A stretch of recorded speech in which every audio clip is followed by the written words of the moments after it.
Hello student, how are you? कैसे हो? I think आप लोग सब अच्छे हो गए। मैं हूं संजीत भारती और आप है अपना ब्यूटीफुल सा चैनल लेक्चुरिया क्लासेस में। मैं क्लास 10th को दे रहा था। ये क्लास 10th की सीरीज दे रहा था जिसमें मैंने केमिस्ट्री में दे चुका हूँ, फिजिक्स में भी एक चैप्टर दे चुका हूँ। अब बारी है बायोलॉजी की। तो बायोलॉजी की फर्स्ट चैप्टर लाइफ प्रोसेस, ठीक है। Life process, life process, life process दे रहा हूँ, ठीक है। तो चलिए हम लोग स्टार्ट करते हैं लाइफ प्रोसेस। तो दोस्तों लाइफ प्रोसेस होते हैं क्या? तो लाइफ प्रोसेस एक ऐसा प्रोसेस है जिसमें क्या होता है कि कोई भी लिविंग ऑर्गेनिज्म जो है वो अर्थ के ऊपर या फिर आवर इन्वायरमेंट में अपने एग्जिस्टेंस को मेंटेन करने के लिए परफॉर्म करते हैं, उसको कहते हैं लाइफ प्रोसेस, ठीक है। तो लाइफ प्रोसेस में क्या होते हैं कि अलग अलग तरह के मोड्स होते हैं, जैसे रेस्पिरेशन, एक्सक्रीशन, ट्रांसपोर्टेशन, ठीक है। And ingestion and transportation, excretion, respiration and एक और हो गया रिप्रोडक्शन, ठीक है। ये कहलाता है लाइफ प्रोसेस, ठीक है। तो लाइफ प्रोसेस में इसे उससे पहले तो ये लाइफ प्रोसेस के पार्ट आ गए। अब लाइफ प्रोसेस में अलग अलग तरीकों से अलग अलग हुआ। तो लाइफ प्रोसेस, तो जिंदा रहने के लिए कुछ खाने की जरूरत पड़ती है। तो जब हम लोग कोई खाना खाते हैं तो उसको कहते हैं न्यूट्रिशन। तो न्यूट्रिशन है क्या? है ना भाई, न्यूट्रिशन। तो ये एक ऐसा प्रोसेस है जिसमें क्या होता है, लिविंग ऑर्गेनिज्म जो है वो इनटेक करते हैं फूड को, ठीक है। इनटेक करते हैं फूड को in the form of for the form of energy के लिए। जैसे इसमें आ जाते हैं आपका कोई भी फूड पार्टिकल्स, ठीक है, ये आ जाते हैं। इसमें आते हैं जैसे फूड हो गए, ठीक है। तो nutrition is a process by which an organism obtain their food और food materials from the environment is called nutrition. Nutrition में क्या क्या आ जाता है, जैसे कि आ जाते हैं न्यूट्रिशन में आ गया आपका जैसे कि फोटोसिंथेसिस, ठीक है। ठीक है। फोटोसिंथेसिस क्या है? तो फोटोसिंथेसिस से पहले हम लोग पढ़ते हैं क्या, मोड ऑफ न्यूट्रिशन। तो न्यूट्रिशन के मोड जो है वो दो तरह का होता है। एक होता है आउटोट्रॉफिक और दूसरा होता है हेटेरोट्रॉफिक, ठीक है। हेटेरोट्रॉफिक और आउटोट्रॉफिक। अब आउटोट्रॉफिक मोड ऑफ न्यूट्रिशन उसको कहते हैं जिसमें कोई भी लिविंग ऑर्गेनिज्म जो है वो अपना फूड का प्रोडक्शन खुद करता है, वो किसी और के ऊपर फूड के लिए डिपेंड नहीं है, ठीक है। उसको कहते हैं आउटोट्रॉफिक, यानी कि they have capacity to conversion of the food from itself, they are not dependent on other for the food, और they have capacity to generate food self, ठीक है। तो उनके पास सेल्फ होते हैं तो उनको कहते हैं आउटोट्रॉफ। और those organism which perform the autotrophic mode of nutrition उसको कहते हैं आउटोट्रॉफ, ठीक है। जैसे कि प्लांट्स में, ठीक है, आउटोट्रॉफिक मोड ऑफ न्यूट्रिशन होते हैं। कुछ बैक्टीरिया उसमें भी आउटोट्रॉफिक मोड ऑफ न्यूट्रिशन होता है, ठीक है। अब देखो हेटेरोट्रॉफिक मोड ऑफ न्यूट्रिशन किसको कहते हैं? हेटेरोट्रॉफिक मोड ऑफ न्यूट्रिशन जो एक ऐसा मोड ऑफ न्यूट्रिशन है जिसमें क्या होता है कि they have not capacity to synthesize their own food, ठीक है। वो अपने फूड के खुद नहीं बना सकते हैं, वो फूड के लिए किसी और के ऊपर है। ये डिपेंडेबल, ये क्या होता है? डिपेंडेबल, ठीक है। डिपेंडेबल ऑन अदर, ठीक है। ये अदर पर फूड के लिए डिपेंड होते हैं क्योंकि इनके पास वो केमिकल है ही नहीं जिससे कि फूड का प्रोडक्शन हो, तो ये अदर के ऊपर डिपेंड रहता है, ठीक है। आउटोट्रॉफिक मोड ऑफ न्यूट्रिशन जो होते हैं, sorry, heterotrophic mode of nutrition जो होते हैं वो तीन तरह के होते हैं, ठीक है। एक होता है आपका सैप्रोफाइटिक, दूसरा होता है पैरासाइटिक और तीसरा होता है होलोजोइक, ठीक है। तो देखिए पहला मैं बताता हूँ सैप्रोफाइटिक मोड ऑफ न्यूट्रिशन किसको कहते हैं। तो saprophytic mode of nutrition is that mode of nutrition in which an organism has has obtained food from dead and decaying, मरे सरे गले हुए जानवर से फूड, प्लांट से फूड लेते हैं ना, उसको कहते हैं सेप्रोफाइट्स, ठीक है। लेकिन सेप्रोफाइट्स कहते हैं, जैसे कि वल्चर, ये सब क्या होते हैं, गरे सरे गले मांस खाते हैं, ठीक है, जैसे कि हाइना एग्जांपल, ठीक है। अब पैरासाइटिक मोड ऑफ न्यूट्रिशन उसको कहते हैं जिसमें क्या होता है कि कोई भी ऑर्गेनिज्म जो है वो फूड लेता है, ठीक है, वो फूड किसी और ऑर्गेनिज्म लेता है और साथ में उसके शेल्टर के लिए वो उसका यूज भी करता है, यानी कि रहता भी है और खाना खाता भी है, उस तरह के ऑर्गेनिज्म को कहेंगे पैरासाइटिक, ठीक है। जैसे कि हमारे बाल में जू होते हैं, मेरे में तो नहीं है भाई, जिसके में होंगे, ठीक है। लड़कियां में तो ज़्यादा होती है जू, क्योंकि उनके बाल तो बड़े बड़े होते हैं, लंबे होते हैं ना। अब तो फैशन चल गया, कटिंग कर दो, छोटे बाल कर दो, लेकिन कोई बात नहीं, अच्छे भी होते हैं बाल, खूबसूरत होने चाहिए, ठीक है। तो ये ट्रांसपोर्टेशन। तीसरा है आपका होलोजोइक मोड ऑफ न्यूट्रिशन, ठीक है। तो देखो, holozoic mode of nutrition is that mode of nutrition in which an organism take the food in the form of solid, semi-solid or liquid through the help of hand or podia is called holozoic mode of nutrition, ठीक है। तो ये clear हो गया इतना, holozoic mode of nutrition।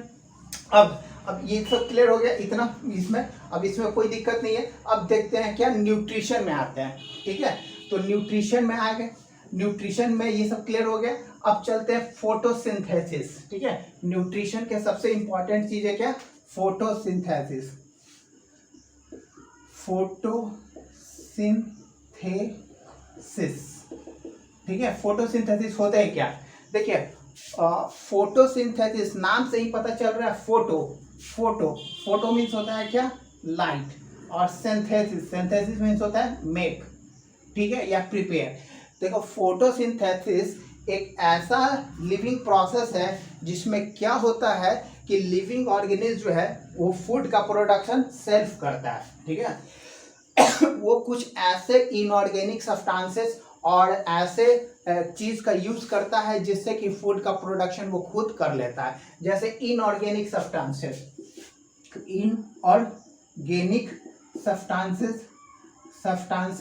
जैसे कि CO2, ठीक है, जैसे कि H2O, ठीक है, लाइट, और जैसे कि ये क्लोरोफिल, ठीक है, क्लोरोफिल, ओके। तो ये हो गए क्लोरोफिल। अब इसमें क्या है कि इनऑर्गेनिक सब्सटेंसेस का फूड करते हैं, ठीक है, तो ये कहलाते हैं फोटोसिंथेसिस। याद रखिएगा, फोटोसिंथेसिस जो होता है उसमें क्या होता है, ठीक है। देखो, यहाँ पर फोटोसिंथेसिस में 3 तरह के रिएक्शन होते हैं। फोटोसिंथेसिस में पहली बात की 3 तरह के रिएक्शन होता है। सबसे पहले होता है क्या कि एब्जॉर्प्शन, ये तो क्लियर हो गया। चलो, ये स्टेप्स ऑफ फोटोसिंथेसिस, ठीक है। पहला, absorption of light through chlorophyll, ठीक है। देखिए, क्लोरोफिल एक ग्रीन कलर का पिगमेंट है जो क्या होता है कि प्लांट सेल में रहते हैं, ठीक है। उसमें ऑर्गेनल है एक प्लांट सेल में, ऑर्गेनल जिसको क्लोरोप्लास्ट कहते हैं। तो क्लोरोप्लास्ट के अंदर ही एक क्लोरोफिल नाम का केमिकल पिगमेंट्स रहता है। तो ये हो गया पहला कंडीशन, ये हो गया, ठीक है। दूसरा condition, conversion of light energy into chemical energy, ठीक है,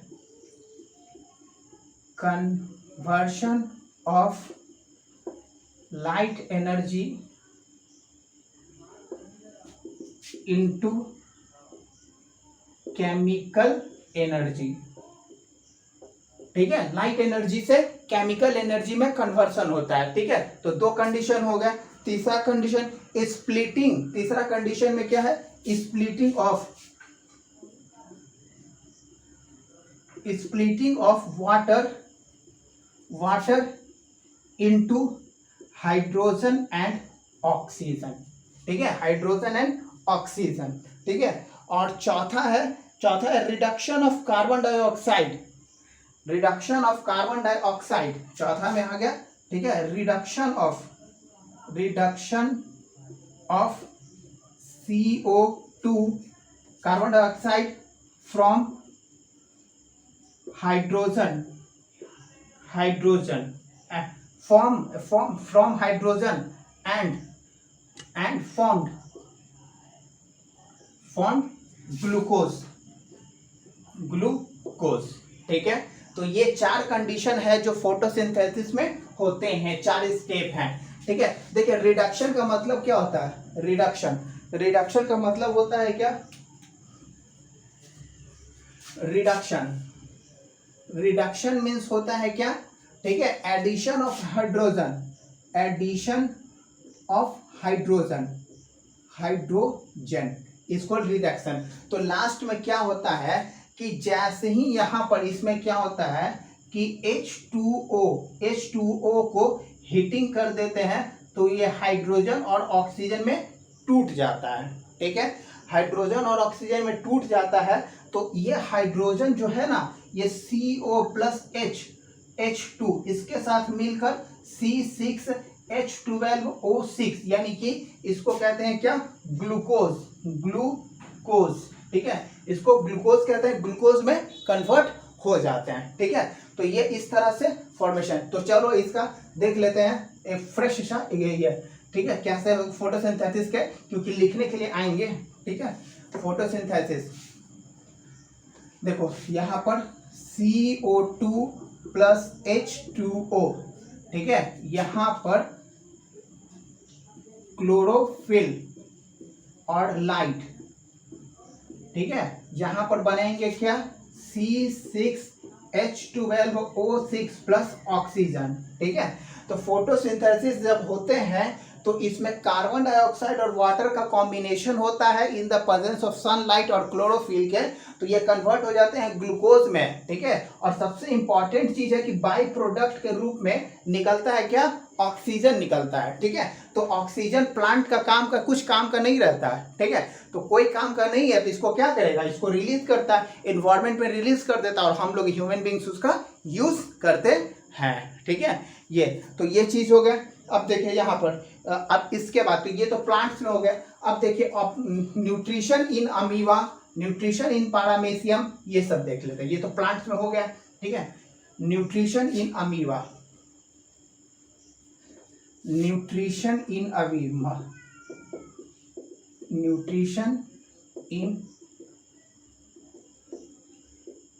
अमीबा। ठीक है, देखिए अमीबा में क्या होता है कि अमीबा का कोई शेप नहीं होता है। ठीक है, कोई शेप नहीं होता है ना, अमीबा में कोई शेप नहीं होता है।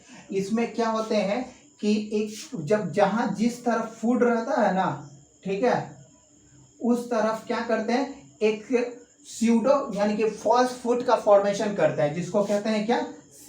PSEUDO, pseudopodia. ठीक है, जिसको फॉल्स फूड का फॉर्मेशन करते हैं। अगर इधर प्रे है, ठीक है, इधर प्रे है, शिकार है, इधर शिकार। ठीक है, तो इधर से ही स्यूडोपोडिया का फॉर्मेशन कर लेगा और ये क्या हो जाएंगे? स्यूडोपोडिया इधर चले जाएंगे। ठीक है, और ये इसको क्या करेगा? थोड़े देर बाद इसको ये क्या करेगा? इनगल्फ कर लेगा। ठीक है, इनगल्फ कर लेंगे और फिर उसके बाद इसमें क्या होंगे? डाइजेस्ट होंगे। डाइजेस्ट होने के बाद ब्रस्ट होकर बाहर अनडाइजेस्टेड फूड यहाँ से निकल जाएंगे। तो प्रोसेस कौन कौन से प्रोसेस है? तो पहला है तुम्हारा इंजेशन।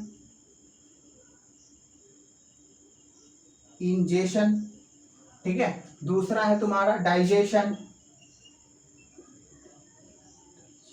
ठीक है, तीसरा है तुम्हारा एब्जॉर्प्शन और चौथा तुम्हारा, ठीक है, इजेशन। तो ये 4 प्रोसेस होते हैं अमीबा में। और अमीबा का तो पैरामेसियम में भी कुछ इसी तरह के होते हैं, इसमें भी डाइजेस्टेड फूड फ्लो आउट होते हैं और ये होते हैं। ठीक है, तो ये हो गया, ये न्यूट्रिशन हो गया अमीबा में। क्लियर? अब देखो इसमें कोई ऐसा चीज नहीं बचा हुआ है जो मैंने नहीं बताया। ठीक है, मैं अब या ह्यूमन बींग्स के बारे में मैं कल नेक्स्ट में दूंगा, ह्यूमन बींग्स के बारे में कि ह्यूमन बींग्स में क्या है। तो देखिए अमीबा हो गया, पैरामेशियम हो गया, ये सब हो गया। अमीबा में ह्यूमन बींग्स के बारे में मैं बता देता हूँ कि ह्यूमन बींग्स में न्यूट्रिशन जो होते हैं वो एक ऐसा प्रोसेस है जिसमें 5 स्टेप होते हैं। ठीक है, ह्यूमन बींग्स ह्यूमन बींग्स में एक होता है आपका कौन, इंजेशन, ठीक है, दूसरा होता है डाइजेशन, तीसरा होता है एब्जॉर्प्शन, एब्जॉर्प्शन, चौथा होता है एसिमिलेशन, और पांचवा होता है आपका क्या, बोलो बोलो बोलो बोलो, इजिशन, ठीक है, इजिशन। अब इंजेशन है क्या, ठीक है, तो ingestion it is a process by which intake of the food particles through the help of mouth, through the help of hand into the mouth, ठीक है, इज कॉल्ड इंजेशन, ठीक है। मुंह में किसी चीज को खाने के लिए जब डालते हैं through the help of hand और पोटिया इज कॉल्ड इंजेशन, ठीक है। डाइजेशन क्या है, डाइजेशन एक ऐसा प्रोसेस है जिसमें क्या होता है कि बड़े से बड़े पार्टिकल्स यानी कि कॉम्प्लेक्स पार्टिकल्स को, ठीक है, ब्रेक डाउन, इसका मतलब होता है ब्रेक डाउन, ठीक है, कॉम्प्लेक्स मटेरियल्स को हम लोग सिंपल मटेरियल्स में कन्वर्ट करते हैं, ठीक है। तीसरा है एब्जॉर्प्शन, जो पार्ट डाइजेस्ट हो चुके हैं उसको स्मॉल इंटेस्टाइन एब्जॉर्ब करता है, ठीक है, एब्जॉर्ब करता है, और वहां पर एक होते हैं सीलिया होते हैं, ठीक है, और फिंगर लाइक प्रोजेक्शन होता है वो, ठीक है, विलाई, ओके। तो यहाँ एब्जॉर्प्शन होता है। और एसिमिलेशन क्या होता है, transportation of the absorb food to the target cell. और पांचवा होता है इंजेशन, जिसमें क्या होता है कि अनडाइजेस्टेड फूड जो हमारे बॉडी में नहीं है उसको हम लोग निकाल फेंकते हैं, ठीक है। और याद रखिएगा इन सब चीजों को हम लोग यूज करेंगे। सबसे इंपॉर्टेंट चैप्टर इसमें है कोई तो वो है आपका डाइजेशन। तो नेक्स्ट चैप्टर में मैं इसको क्लियर, मतलब नेक्स्ट एपिसोड में नेक्स्ट बना दूंगा, ठीक है। चलिए, ओके, थैंक यू।